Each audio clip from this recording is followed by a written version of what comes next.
Salatullah salamu. Assalamualaikum warahmatullahi wabarakatuh.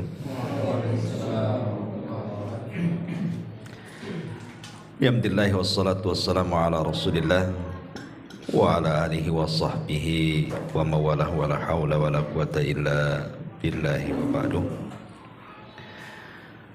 Alhamdulillah, segala puja dan puji hanya milik Allah subhanahu wa ta'ala. Salawat dan juga salam kita hadiahkan kepada Rasul kita Nabi besar Muhammad sallallahu alaihi wasallam. Alhamdulillah, segala puja dan puji terus kita panjatkan kepada Allah. Kita sudah libur lama karena terputus Ramadan, dan saya ucapkan taqabbalallahu minna wa minkum. Kemudian pembahasan di malam hari ini karena masih pemanasan, kita akan membahas tentang tema nasihat saja, tentang pentingnya thalabul ilmi, untuk memberikan semangat kembali bahwa hadir di majelis ta'lim itu sangat penting sekali. Ma'asyiral muslimin yang dimuliakan Allah subhanahu wa ta'ala, di zaman Nabi sallallahu alaihi wasallam dijelaskan dari Qais ibn Katsir rahimahullahu ta'ala, ada seseorang laki-laki datang dari kota Madinah menemui sahabat yang bernama Abu Darda radhiyallahu an. Kebetulan ketika itu Abu Darda berada di Damaskus. Jarak Madinah ke Damaskus itu kan jauh gitu ya, perjalanan 1 bulan pakai unta. Tapi memang orang ini sengaja datang dari kota Madinah menuju Damaskus itu ingin menemui sahabat Abi Darda radhiyallahu anhu, ingin belajar kepada sahabat Abi Darda ini. Jadi sesampainya di Damaskus, betul-betul berjumpa dengan Abi Darda radhiyallahu anhu. Jadi Abi Darda radhiyallahu anhu mengatakan, ma aqdamaka ya akhi, apa yang membuatmu datang jauh-jauh dari Madinah ke Damaskus menemui aku, wahai saudaraku? Maka laki-laki ini mengatakan, hadithun ballagani annaka tuhaddithuhu an Rasulillah sallallahu alaihi wasallam. Yang menjadikan aku datang dari Madinah ke Damaskus ini karena sebuah hadis yang telah sampai ke telingaku bahwa engkau mendengar langsung dari Nabi sallallahu alaihi wasallam. Kemudian Abi Darda bertanya kepada saudara ini laki-laki dan mengatakan, ama ji'ta li hajatin, mungkin kamu datang dari Madinah ke Damaskus ini ada sebuah keperluan. Maksudnya keperluan yang lain, bukan mencari hadis. Mencari hadis ini hanya sampingan saja. Maka orang ini mengatakan, la, tidak, memang aku datang mencari hadis. Kemudian dipertegas lagi oleh Abi Darda, ama qadimta li tijaratin, atau engkau datang ke Damaskus ini dalam rangka berniaga, sambil berniaga engkau mencari hadis. Sekali lagi orang ini mengatakan, la, tidak. Maka Abi Darda radhiyallahu an mengatakan, fa inni sami'tu Rasulullah sallallahu alaihi wasallam man salaka tariqan yaltamisu fihi ilma sahhalallahu bihi tariqan ilal jannah.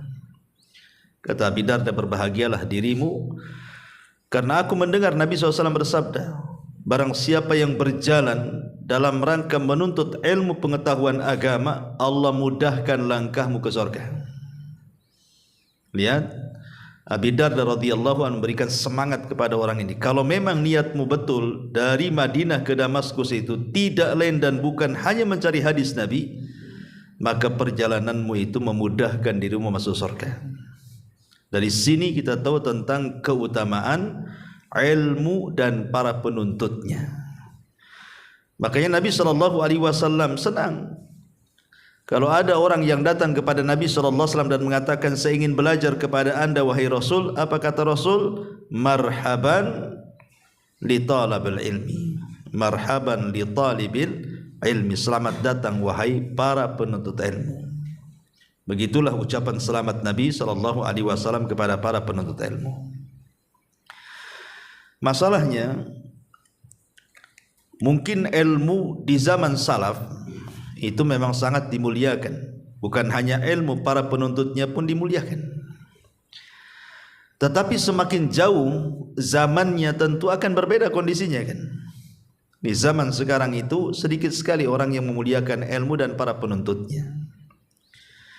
Bukan tanpa alasan, tetapi karena memang semakin jauh dari zaman Rasul, kata Anas ibn Malik radhiyallahu an, maka kondisinya akan lebih buruk.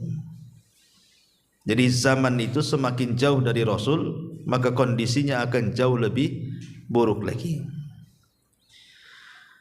Makanya ketika Anas bin Malik radhiyallahu an menceritakan tentang hadis Nabi SAW, kata Nabi SAW, min asyratis sa'ati, salah satu tanda-tanda akan tegaknya kiamat adalah an yurfa'al ilmu,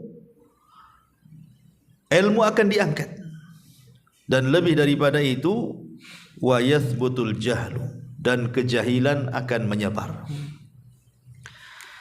Kita lihat hari ini, ikhwatu fiddin muliakan Allah Subhanahu wa taala.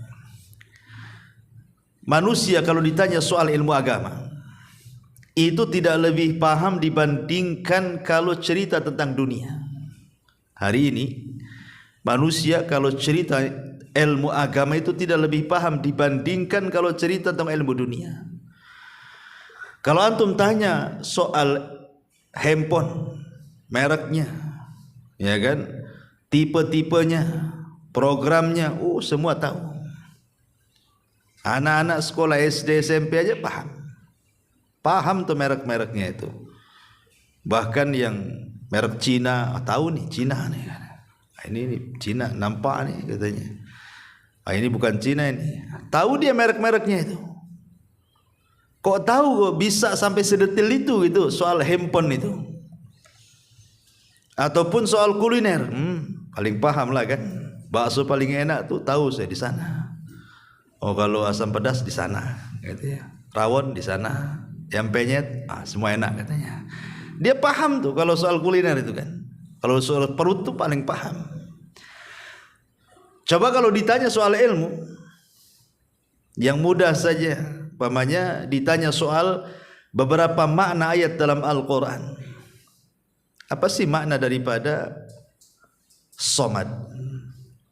Ataupun qul a'udzu birabbil falaq, apa itu falak? Ataupun min syarri ghasikin, apa makna ghasik? Mungkin orang tidak tahu. Padahal ayat itu dibaca setiap hari itu dalam salat.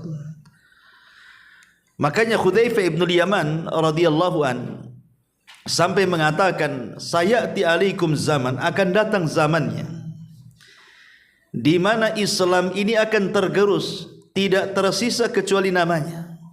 Sampai nanti akan muncul orang-orang yang sudah tidak paham salat, tidak paham sedekah, tidak paham kurban, tidak paham haji, dan begitu seterusnya. Bahkan nanti pada satu malam akan Allah angkat Al-Quran sehingga tidak ada lagi tulisannya, bahkan tidak ada lagi hafalannya. Dan apa yang disabdakan Rasul 14 abad yang silam sekarang menjadi sebuah kenyataan kan. Orang ditanya soal solat tidak paham. Rata-rata orang solat itu yang mengikuti gerakan imam. Ya, yang penting saya takbir, imam takbir, saya takbir, imam salam, saya tak salam gitu. Tapi kalau dirinci hukum-hukumnya tidak paham tuh. Umpamanya sujud sahwi, kalau saya yang ngurang, sujud sahwinya sebelum salam atau setelah salam. Kalau saya nambah, sujud sahwinya sebelum salam atau setelah salam. Tidak tahu, karena tidak ngaji masalahnya. Kemudian sujud tilawah itu seperti apa? Berapa tempat dalam Al-Quran orang itu boleh sujud tilawah? Kadang-kadang tidak paham. Kecuali orang-orang yang memang hadir di majelis ta'lim ngaji, baru dia paham. Ya. Tapi umumnya orang tidak paham. Coba antum tanya orang-orang awam itu, mana paham? Ya. Betul kalau Nabi mengatakan bahwa akan datang zamannya orang sudah tidak kenal sholat. Lah dari sini ma'asyiral muslimin yang dimuliakan Allah Azza wa Jal, ilmu itu penting. Ilmu itu penting dan para penuntutnya sangat dimuliakan di dalam Islam.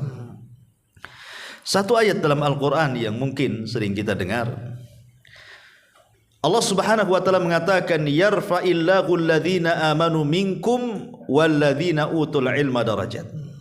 Allah akan mengangkat derajat orang-orang yang berilmu di antara kalian dan derajat Allah akan mengangkat derajat orang-orang yang beriman di antara kalian dan derajat orang-orang yang berilmu di antara kalian. Kita akan jabarkan satu ayat ini ya dengan beberapa kisah dari ulama salaf supaya kita makin bergairah dengan ilmu dan para penuntutnya. Ketika Allah Subhanahu wa taala mengatakan Allah akan angkat derajat orang yang beriman dan juga Allah akan angkat derajat orang yang berilmu di antara kalian. Ini sebuah kenyataan. Saya akan kisahkan satu kisah. Dahulu ada seorang ulama namanya Abu Yusuf. Abu Yusuf ini adalah salah satu murid kesayangan Abu Hanifah. Dialah yang mewarisi seluruh pengetahuan Abu Hanifah. Namanya Abu Yusuf Al-Qadhi. Abu Yusuf ini semasa kecil sebelum balik orang tuanya miskin. Jadi orang tua ini kerja sebagai hamal, pengangkut barang. Jadi kalau ada barang datang di pasar, maka dia orang tuanya itu sebagai kuli angkut. Ya. Berapalah upah kuli angkut?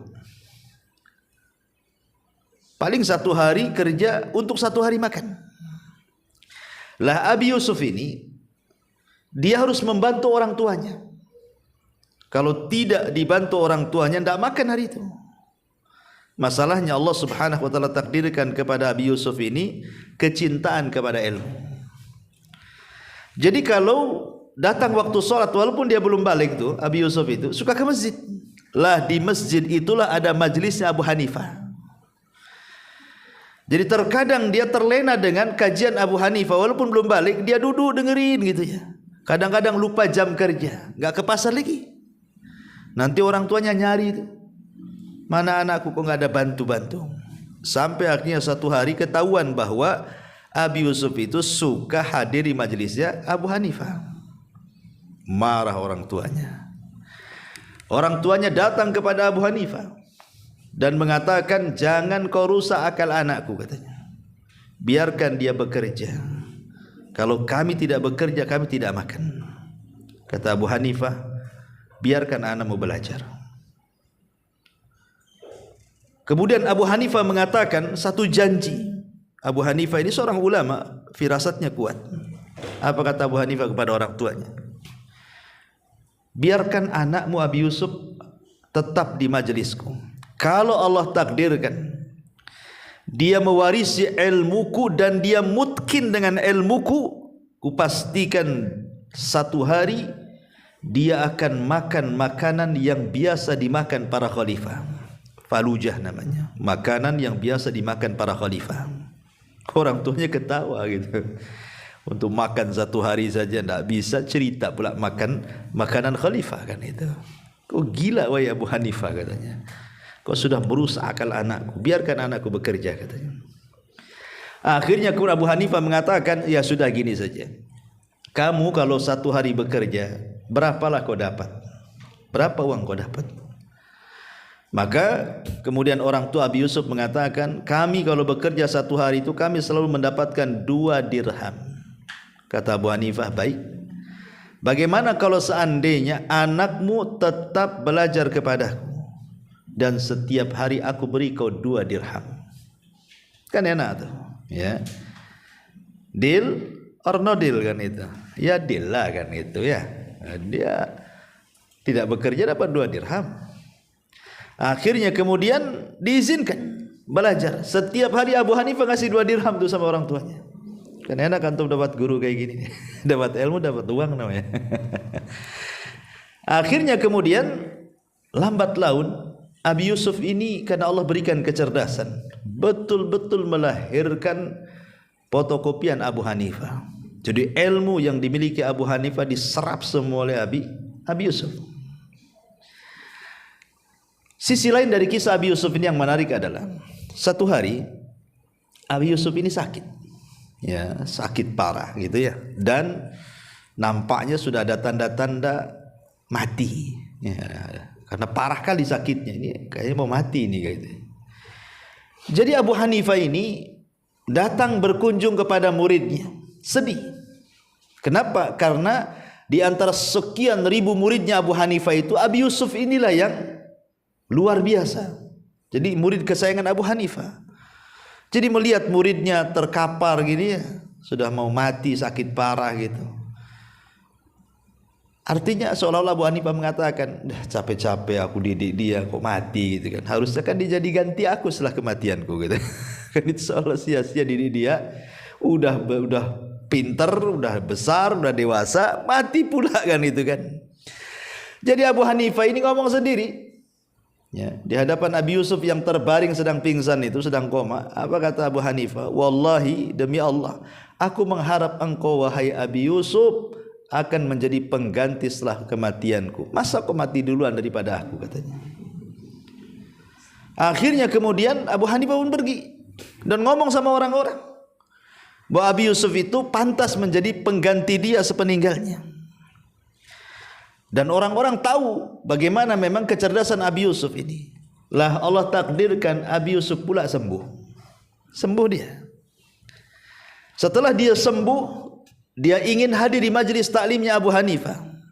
Tiba-tiba murid-murid Abu Hanifah mengatakan, ngapain kau hadir di majelis taklim Abu Hanifah?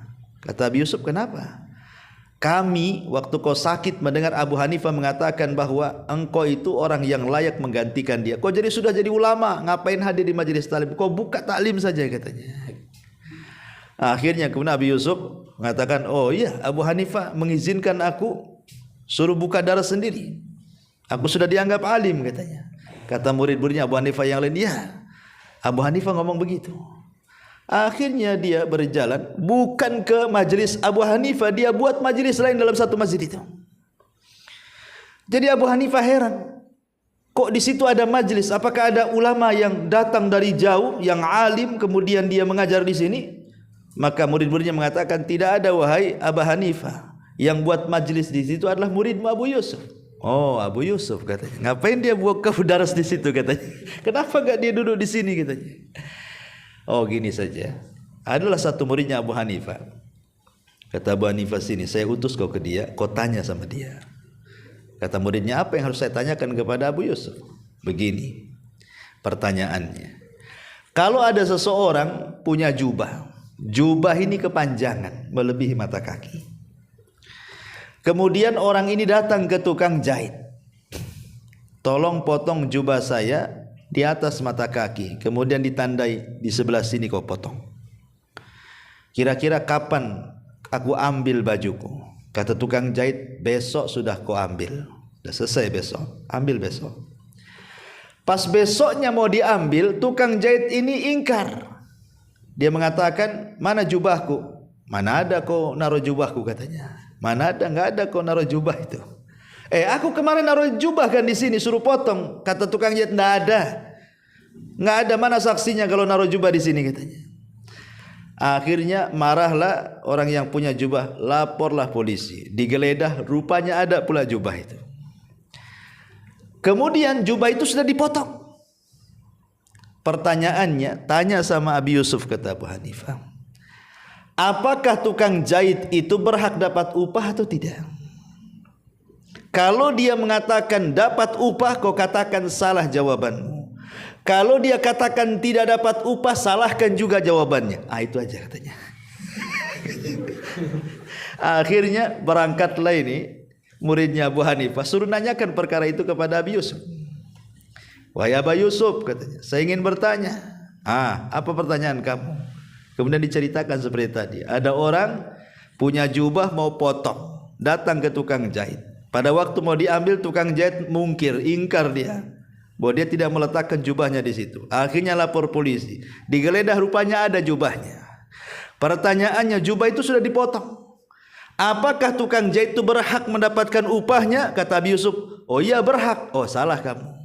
Oh kalau gitu tidak berhak. Salah juga kamu. Ah ini kamu ngetes saya katanya. Siapa yang ngasih soalan ini? Pasti bukan kamu. Iya bukan saya. Ini titipan pertanyaan gurumu Abu Hanifah yang di sana tuh. Subhanallah. Akhirnya kemudian Abu Yusuf pun setelah selesai ngajar, dia masuk ke darasnya Abu Hanifah. Kemudian bertanya soal-soalan tadi. Kira-kira jawabannya apa? Karena salah dua-duanya masalahnya. Kalau dapat upah dibilang salah, tak dapat upah pun dibilang salah kan gitu ya. Jawabannya macam mana? Dia tanya kepada gurunya Abu Hanifah. Barulah Abu Hanifah menjelaskan. Karena ini kan harus dirinci masalahnya. Kalau seandainya tukang jahit itu, kata Abu Hanifah, dia memotong sesuai dengan permintaan pemilik jubah. Memang dipotong 1 meter, dia potong 1 meter. Ya. Berarti ketika dia motong jubah itu, memang dia motong untuk pemilik jubah. Kemudian setelahnya ada kepikiran ingin mengambilnya. Berarti dia dapat upah. Tapi kalau dia memotong itu tidak sesuai dengan pemilik jubah, pamannya disuruh potong 1 meter malah setengah meter, berarti jubah itu dipotong untuk kehendak penjahit dan dia sudah ada niat jahat untuk mencurinya, berarti tidak dapat upah. Baru Abu Yusuf pun geleng-geleng. Iya masih dangkal ilmuku, aku tidak berhak buat taklim. Habis itu dia tidak mau lagi buka daras gitu. Dia akhirnya jadi murid Abu Hanifah sampai wafat Abu Hanifah. Sejak kejadian itu dia tidak mau lagi buka daras. Betul-betul jadi muridnya Abu Hanifah sampai meninggal. Lah sepeninggal Abu Hanifah, karena Abi Yusuf ini memang betul-betul mewarisi ilmunya Abu Hanifah. Lah ketika itu kan khalifah yang berkuasa adalah Harun ar-Rasyid rahimahullahu taala. Khalifah Harun ar-Rasyid ma'ruf ya. Jadi Harun ar-Rasyid ini sangat mencintai ulama. Dia tertarik dengan Abi Yusuf karena kecerdasannya. Akhirnya kemudian Harun ar-Rasyid mengirim surat agar Abi Yusuf datang ke Basrah dan menjadi qadhi, menjadi hakim besar di Basrah. Karena permintaan khalifah, akhirnya mau. Bayangkan Abi Yusuf menjadi qadhi besar, qadhi kerajaan. Lah ketika pelantikan menjadi qadhi kerajaan, jadi Khalifah Harun ar-Rasyid ini mengumpulkan para pejabat di istana. Ya, ingin mengenalkan qadhi baru ini. Maka Harun ar-Rasyid mendudukkan Abi Yusuf di samping dia. Biar tahu pejabat-pejabat inilah qadhi baru. Kemudian setelah duduk di samping Harun ar-Rasyid, kata Harun ar-Rasyid, keluarkan makanan. Lah rupanya makanan yang dihadirkan itu adalah faluja. Makanan yang enak tidak dimakan kecuali para khalifah. Ya. Jadi ketika makanan sudah di depan, kata Harun ar-Rasyid, makan wahai imam. Kata Abi Yusuf, malah ketawa lebar dia. Hahaha, ketawa dia. Gak mau makan, malah ketawa dia. Jadi Harun ar-Rasyid mengatakan, apa kau tidak suka? Apa kau mengejek makananku? Kata Abi Yusuf, tidak, katanya. Aku teringat dulu waktu kecil, katanya. Ketika aku pertama jadi murid Abu Hanifah, orang tuaku maki-maki Abu Hanifah. Dan dibilang gila Abu Hanifah. Ketika Abu Hanifah mengatakan, biarkan anakmu belajar kepadaku, kalau dia mungkin dengan ilmuku, suatu hari dia akan makan makanan khalifah, katanya. Ha, ini dia makanannya, katanya. Bayangkan coba. Ini dia rupanya makanannya. Lah dari sini ma'asyiral muslimin yang dimuliakan Allah Azza wa Jal, bagaimana Allah mengangkat derajat orang-orang yang berilmu. Abu Yusuf diangkat sehingga menjadi qadhi dia. Yarfa'illahu alladhina amanu minkum walladzina utul ilma darajat. Ya, memang para ulama diangkat derajatnya. Ya. Taib ma'asyiral muslimin yang dimuliakan Allah Azza wa Jalla. Kisah yang lain. Kisah ini berasal dari seorang ulama namanya A'mash. A'mash ini bahasa Arab dia beda dengan a'ma. Kalau a'ma itu buta permanen. A'ma itu buta permanen. Kalau A'mash ini tidak buta permanen tapi rabun. Ya. Jadi kurang jelas lihat itu. Jadi A'mash ini kalau mengedipkan mata suka keluar air mata, dan kalau keluar air mata terkadang tertelan kemudian suka meludah. Jadi kalau dia mengajar itu kadang-kadang suka meludah ke arah kiri. Makanya kalau saya buat kajian seperti ini, sebelah kiri jangan ada orang. Itu tempat meludah dia. Ya, walaupun ada satu kisah itu ada murid baru, ya, saking semangatnya belajar sudah nggak dapat tempat di belakang, nampak ada tempat di samping A'mash. Kok kosong sebelah situ ya? Bodoh kali orang kok nggak mau duduk di situ. Dia orang baru, nggak tahu apa-apa. Kan itu. Langsung dia terobos, kemudian duduk di samping A'mash. Orang-orang sudah memberikan arahan jangan duduk di situ. Ya, itu tempat ludahnya. Pakai isyarat, karena kalau A'mash ini mengajar salah satu cirinya adalah tidak boleh bising. Sempat bising saja maka A'mash akan menutup kitabnya kemudian pergi dan akan cuti 1 bulan. Jadi kalau berisik nih, antum berisik kan, kalau sekarang kan nerima telepon gitu kan, ya, ataupun ada ringtone handphone gitu, itu kalau antum hadir di majelis A'mash habislah tuh. Langsung tutup buku, pergi sebulan depan baru mulai dia kajian. Memang begitu ulama dulu, tidak boleh ada bising-bising. Jadi sudah dikasih isyarat jangan duduk di situ. Tapi tidak paham namanya orang baru, duduk pula di samping. Ya, setiap A'mash ini mengedipkan matanya, kemudian termakan, ngeludah, wah kan kena lagi dia. Sampai selesai majelis, bayangkan penuh dengan ludah kepalanya. Subhan. Karena dia tidak boleh berisik. Kalau berisik dia bisa dimarahi orang. Ya, nanti orang-orang jadi jauh-jauh sudah ingin belajar gara-gara dia. Akhirnya kuna A'mash tak mau ngajar lagi kan itu. Jadi satu hari A'mash ini mengajar, ada yang berisik. Entah masalahnya apa, berisiklah ini salah satu murid A'mash ini. Marah A'mash. Akhirnya marah inilah ditutup darasnya, tidak mau ngajar lagi. Kemudian kata A'mash, karena ada yang berisik saya tidak akan mengajar kecuali bulan depan. Bayangkan ya, kalau diterapkan seperti ini, enggak peduli antum. Bulan 2 bulan enggak ngaji pun enggak apa-apa. Orang sekarang enggak tertarik dengan ilmu. Enggak ada ustaz itu, ada ustaz yang lain. Jadi akhirnya 1 bulan full A'mash tak mau ngajar. Adalah 2 orang itu dari negeri yang sangat jauh sekali, berjalan dengan kaki mereka, ingin datang belajar kepada A'mash. Tidak tahu kalau seandainya waktu itu A'mash sedang marah, tidak mau ngajar selama 1 bulan. Jadi dia sudah datang jauh-jauh dengan kaki itu. Ketika datang ke majelis A'mash tidak ada orang yang belajar di situ. Baru orang ngasih tahu bahwa A'mash tidak mau mengajar, lagi marah dia. Kalau kau ingin mengambil ilmunya, tunggu bulan depan katanya. Akhirnya pusinglah 2 orang ini, jauh-jauh datang, tidak ada majelis. Lah qadarullah ketika itu ada kematian, ada orang meninggal. Jadi A'mash ini hadir di orang yang meninggal itu, ya, ikut mengantarkan jenazahnya ke kuburan. Karena A'mash ini kan buta orangnya, bukan buta rabun ya, rabun tak nampak, bukan buta permanen. A'mash itu rabun tidak nampak. Jadi 2 orang ini bersiasat. Ketika nampak ada A'mash, yang salah satunya mengatakan, ya wahai imam, bagaimana kalau seandainya aku antar engkau pulang? Ya, karena dari pekuburan saya antar kau pulang. Kira-kira rumahmu di mana, saya antar katanya. Kata A'mash, jazakallah khairan, masya Allah, baik saya siap diantar. Akhirnya diantar, bukan ke arah rumah tapi ke arah lain. Ya, dibawa ke padang pasir. Kata A'mash, ini bukan jalan pulang ini. Enggak, ini jalan pulang katanya. Sampai ke padang pasir, bayangkan. Setelah sampai di padang pasir, maka anak muda ini mengatakan, ya imam, kau tahu sekarang kau ada di mana?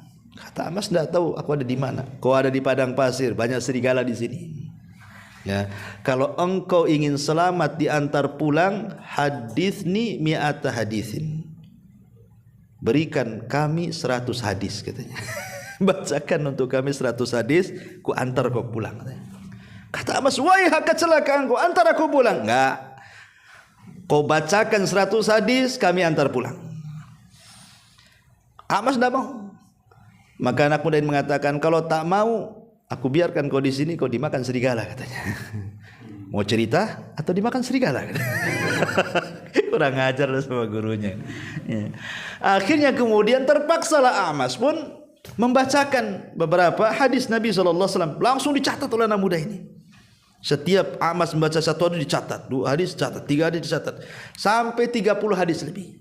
Kata Amas mengatakan, sudah hantar saya pulang, sudah aku kasih kau 30 hadis lebih. Oh tidak, aku minta 100 hadis.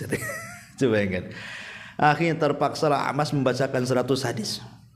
Sudah selesai 100 hadis dari catatnya, barulah anak muda ini mengantar pulang ke rumah Amas. Ya. Ketika Amas ini sudah tahu bahwa dia berada di depan rumahnya, langsung berteriak dia. Tetapi anak muda ini pintar kan, 2 orang. Jadi sebelum sampai ke rumah Amas, catatannya diberikan ke kawannya. Jadi dia hanya mengantarkan Amas saja. Ketika Amas sudah sampai di rumah, dia berteriak, "Alis, Alis, pencuri, pencuri," katanya. "Tangkap dia," katanya. Orang-orang datang, murid-muridnya. Ditangkaplah anak muda ini. Kata anak muda ini, "Saya tidak mencuri, saya mengantar Amas pulang," katanya. "Oh enggak, dia mencuri. Ambil papan katanya." Maksudnya papan tulisannya. Digeledah, tak ada papan, wahai imam, katanya. Anak muda ini, mana papan? Kadang udah dikasihkan kawannya. Ya. Jadi Amas pun sudah putus asa, dipanggil anak muda sini. Ya. "Sebaiknya kau hapus semua riwayat yang aku sudah bacakan kepadamu." Kata anak muda ini, "Tidak. Aku jauh-jauh datang ingin belajar kepadamu," katanya. Akhirnya Amas mengatakan, "Tahu enggak kenapa aku suruh hapus? Karena 100 hadis yang aku bacakan semuanya lemah," katanya. Semuanya lemah, katanya kan. "Ngapain kau tulis? Hapus, katanya. Itu semua hadisnya lemah," katanya. Tapi anak muda ini cerdas, ya, dan mengatakan, "Ya Imam, saya enggak yakin hadis itu lemah. Engkau ini orang yang paling bertakwa, yang paling wara', yang paling zuhud, ahli ibadah. Tidak mungkin kau menyampaikan hadis palsu. Pasti semua hadis yang kau berikan kepada kami semua sahih," katanya. "Nggak ada hadis. Kau ini takut sama Allah," katanya. Akhirnya Amas pun kalah dan mengatakan, "Dia memang semua hadis itu adalah sahih," katanya. Tidak bisa lagi kalah lagi dengan anak muda itu. Lah dari kisah ini lihat bagaimana semangat orang dulu cari hadis sampai diculik ustadznya. Ada orang sekarang nyurik ustadz untuk minta diajari usul salasah, ya kan? Mana ada sekarang. Antum culik anak ke Barelang gitu kan. Ayo, kalau enggak diajari saya enggak akan antar balik. Apa-apa, tinggal pasang grab gitu. Artinya bahwa sampai seperti itu loh, maksudnya orang dulu itu belajar. Ya, dan itu menunjukkan apa? Himmah. Himmah itu semangat thalabul ilmi. Karena mereka tahu bahwa orang-orang yang thalabul ilmi itu diangkat derajatnya. Ya. Ma'asyiral muslimin yang dimuliakan Allah Azza wa Jalla. Dan kalau kita lihat orang-orang dulu, contoh saja kisah Zaid ibn Hubbab rahimahullahu taala. Ada seorang ulama salaf namanya Zaid ibn Hubbab. Zaid ibn Hubbab ini seorang ulama hadis, ya. Dia datang ke Kufah. Di Kufah itu ulama yang kondang siapa? Sufyan Ats-Tsauri. Itulah ulama Kufah. Ulama dunia itu namanya Sufyan Ats-Tsauri. Dia punya madhab namanya Tsauri, tapi madhabnya hilang karena tidak disebarkan murid-muridnya. Lain dengan Imam Syafi'i, Imam Ahmad, Malik, Abu Hanifah, itu kan disebarkan murid-muridnya, makanya madhabnya tidak hilang. Padahal Sufyan Ats-Tsauri ini lebih dulu dibandingkan ulama 4 madhab, ya, karena dia ulama lebih salaf lagi gitu ya. Jadi Sufyan Ats-Tsauri ini ketika Zaid ibn Hubbab hadir di majlis Sufyan Ats-Tsauri, Sufyan Ats-Tsauri membacakan satu riwayat di mana Nabi SAW bersabda, "Farqu ma baina siyamina wa siyami ahlil kitab akalatas sahur." Perbedaan puasa kita dengan puasa ahli kitab itu dimakan sahur. Jadi kalau kita makan sahur berarti puasa kita berbeda dengan puasa ahli kitab. Lah sebelum membacakan hadis ini, Sufyan Ats-Tsauri menyebutkan sanadnya. Di antara sanadnya adalah, aku mengambil hadis ini dari guruku namanya Usamah bin Zaid. Dan Usamah bin Zaid mengambil dari gurunya namanya Musa ibn Ulayyah. Dan begitu seterusnya sampai kepada Nabi. Kemudian dibacakan hadis, "Farqu ma baina siyamina wa siyami ahlil kitab akalatas sahur." Jadi ketika Zaid ibn Hubab ini hendak keluar dari majlisnya Sufyan Ats-Tsauri, tiba-tiba salah satu murid Sufyan Ats-Tsauri memberitahu bahwa Usamah bin Zaid itu masih hidup. Maksudnya gurunya Sufyan Ats-Tsauri yang meriwayatkan hadis tadi. Jadi Zaid ibn Hubab bertanya, kalau dia masih hidup, gurunya Sufyan Ats-Tsauri ini, di mana dia? Maka orang-orang mengatakan dia tinggal di Madinah. Akhirnya ketika masih mendengar, masih hidup nih Usamah bin Zaid ini, maka Zaid bin Hubab pun langsung menyiapkan kendaraannya dari Kufah, Irak loh. Kufah itu Irak, ya, ke Madinah, hanya ingin memastikan bahwa Sufyan Ats-Tsauri itu mengambil dari Usamah bin Zaid. Dan Usamah bin Zaid di Madinah.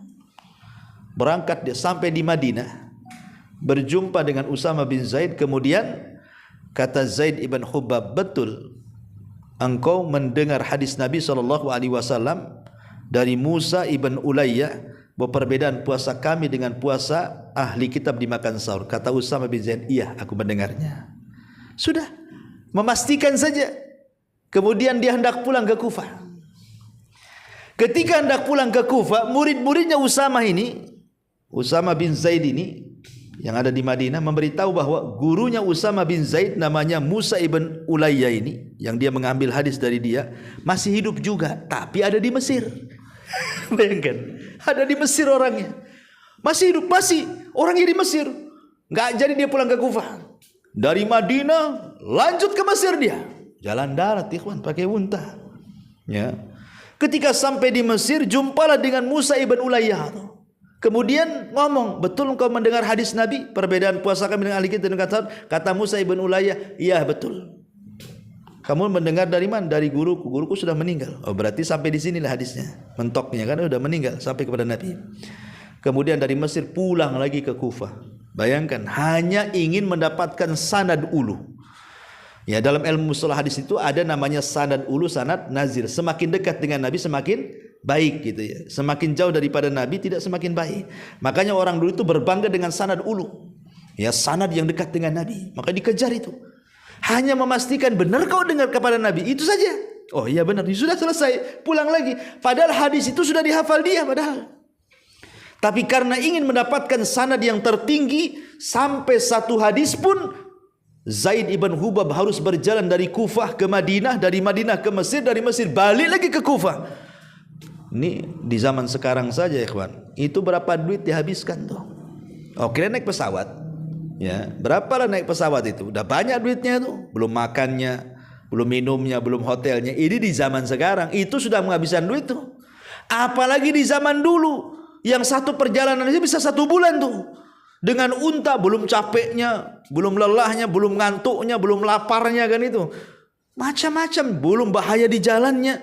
Hanya mengatakan betulkah mendengar hadis Nabi ini? Hanya itu saja loh. Artinya kan dia sudah hafal hadis itu. Tapi dia ingin mencari sanad yang lebih tinggi yang dekat dengan Nabi SAW. Begitulah rihlahnya para ulama untuk mendapatkan ilmu. Makanya kita lihat sahabat Nabi. Contoh saja Abi Ayyub Al-Ansari radhiyallahu an. Ketika dia mendengar hadis man satara musliman satarahullahu yaumal qiyamah. Barang siapa yang menutup aib seorang muslim, Allah akan tutup aibnya pada hari kiamat. Lah Abi Ayyub Al-Ansari ini mendengar hadis ini dari seorang sahabat yang ada di kota Madinah. Masalahnya sahabat yang ada di kota Madinah tidak mendengar langsung dari Nabi, tapi dia orang ketiga, orang keduanya adalah Uqbah bin Amir. Uqbah bin Amir ada di Mesir. Ya. Makanya kemudian Abi Ayyub Al-Ansari berjalan dari Madinah ke Mesir, hanya ingin memastikan engkau mendengar langsung dari Nabi. Padahal dia sudah dapat hadis itu, tapi dari sahabat yang tidak mendengar langsung dari Nabi, hanya ingin mendapatkan sanad yang tinggi. Berjalan Abi Ayyub Al-Ansari dari Madinah ke Mesir. Dan ini juga sama dengan kejadian seorang sahabat namanya Jabir bin Abdullah radhiyallahu an ketika mendengar hadis yuhsyarun nas yaumal qiyamah khufatan uratan ghurlan. Pada hari kiamat manusia akan dikumpulkan telanjang, tidak pakai sandal, kembali tidak dikhitan, tidak ada harta di badan kan. Lah Jabir ini mendengar dari seorang sahabat Nabi di Madinah, tapi tidak mendengar langsung dari Nabi, tapi mendengar dari Abdullah ibn Unais. Lah Abdullah ibn Unais inilah yang mendengar langsung dari Nabi. Masalahnya tidak ada di Madinah, di mana? Ada di Syam. Bayangkan, ada di Irak. Jadi Jabir harus berjalan tuh dari Madinah ke Irak tuh untuk mendapatkan, menemui Abdullah bin Unais, memastikan betul nggak kau dapat dari Nabi? Iya. Pulang lagi. Hanya itu saja, bayangkan juga. Orang dulu menghabiskan uang karena bagi mereka itu uang tidak berharga dibandingkan ilmu. Kalau sekarang terbalik, uang lebih berharga dibandingkan ilmu. Kalau malam ini ada bisnis, nah nantilah lebih dulu kajian Anda datang nih. Kayaknya di rumah ini ada proyek nih katanya. Nah, minggu depan aja lah saya hadir gitu. Orang sekarang lebih mementingkan proyek dibandingkan hadir di majelis taklim. Karena memang saya ulangi bahwa ilmu tidak lebih berharga dibandingkan zaman dulu. Zaman dulu ilmu yang berharga. Ya, maka para penuntutnya pun sangat berharga. Bahkan saking mulianya sebuah ilmu itu, orang belajar saja harus ada ujiannya orang dulu tuh. Contoh ke kisah Amas tadi ya. Amas itu karena dari mana-mana datang belajar kepada dia, maka dia akan melihat siapa yang sungguh-sungguh, siapa yang tidak. Jadi dia tidak sembarang menerima murid itu. Dia hanya menerima yang sungguh-sungguh saja. Kalau enggak sungguh-sungguh disuruh pulang sama dia. Sehingga dia buat ujian, caranya gimana? Rumahnya itu dipagari, benteng tinggi-tinggi. Enggak ada pintunya. Enggak ada pintunya bentengnya itu. Gimana caranya masuk tuh? Pintunya kecil saja. Kecil saja. Itu pun tidak bisa masuk kecuali harus merangkak kepalanya dulu baru masuk. Ya. Kemudian setelah masuk dari benteng itu, Amas menyediakan anjing galak. Ya. Jadi kalau dia berhasil masuk, dia akan dikejar oleh anjing. Ya. Kalau seandainya dia ketakutan balik lagi, tak dapat hadis dia. Ngetes ditaruh anjing, bayangkan. Jadi kalau dia berhasil menghindari anjing masuk ke rumah Amas, dapat dia satu hadis lah. Ya. Kalau dia tak jadi, anjingnya dapat hadis. Jadi intinya sampai ada tes-tesan seperti itu loh orang dulu. Kalau orang sekarang kan enggak, ya tesnya tes lisan atau tertulis, duanya uang lah kan itu. Gitu. Jadi sampai seperti itu ulama itu menyeleksi orang sungguh-sungguh mau belajar atau tidak. Karena orang dulu itu sangat menghargai hadis Nabi sallallahu alaihi wasallam. Inilah diantara kisah-kisah, ya mungkin pemanasan kita saja untuk malam ini karena sudah jam 9 juga. Insyaallah kita lanjutkan minggu depan tafsirnya, ya mudah-mudahan ada manfaatnya. Kita tutup dengan doa kafaratul majlis. Subhanakallahumma bihamdika asyhadu an la ilaha illa anta astaghfiruka wa atubu ilaik. Allahu ta'ala alam. Assalamualaikum warahmatullahi wabarakatuh.